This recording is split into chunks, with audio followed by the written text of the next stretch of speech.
This is the story of a random tip-turned-wild goose chase through the Central American jungle, a ride on something called a chicken bus, and a man who's world-famous to travelers but completely unknown to most of the people in his own town. It's the story of this man, Alberto Gutierrez. The person who led the charge to find Alberto and took the photo was this woman. Hi, my name is Jessica Kepper, and I'm an amateur photographer from Atlanta, Georgia. These photographs were taken on a December morning back in 2012. Alberto has been visited, photographed, and written about on many travel blogs and websites over the years. A quick Google search will bring up a lot of sites offering information on the Hermit of Nicaragua. Jessica first heard about him on one of these backpacker blogs. We had originally planned to spend the extra week in Nicaragua scuba diving, but when I found out about Alberto, we couldn't pass up the opportunity to track him down and meet him for ourselves. The Corn Islands would always be there for our diving adventures, but we didn't know how long the opportunity would be there for us to meet a man who had inspired so many.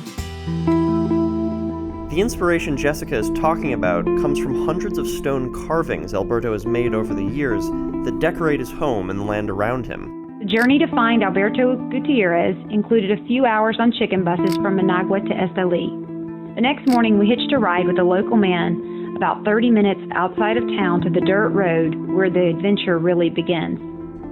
Eventually, they asked some locals, who told them to look for a small path that led through a pasture and into the dense forest. We walked for probably 10 minutes or so. Some barking dogs alerted Alberto to our arrival. You could feel his energy and excitement the moment he greeted us. He walked us on trails all over his property for over 2 hours, passionately explaining the inspiration behind the carvings.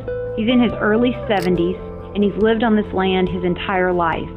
He said he's been carving for over 35 years, and he said he carves 3 hours every morning except when he's sick.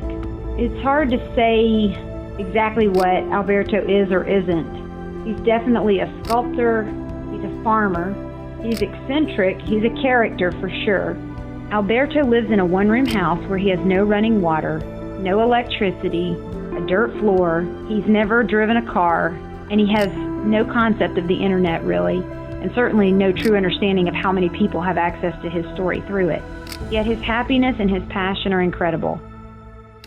At This Happened Here, we're always coming up with creative ways to tell stories through photos. Domain.com is the place to go when that next great idea hits you. It's a one-stop shop for all of your domain and web hosting needs. Because you watch This Happened Here, you can get 20% off new domains, web hosting, and email by using the code HAPPENED when you check out. This is actually Jessica's second story with us. The first one is about this photo. Roadside distractions, as I like to call them. I've been visiting them again since I can remember, but this one is really a highlight because of its obscurity. If you like this story or have photos of your own, please let us know in the comments. We're always looking for new stories to cover. Thanks for watching.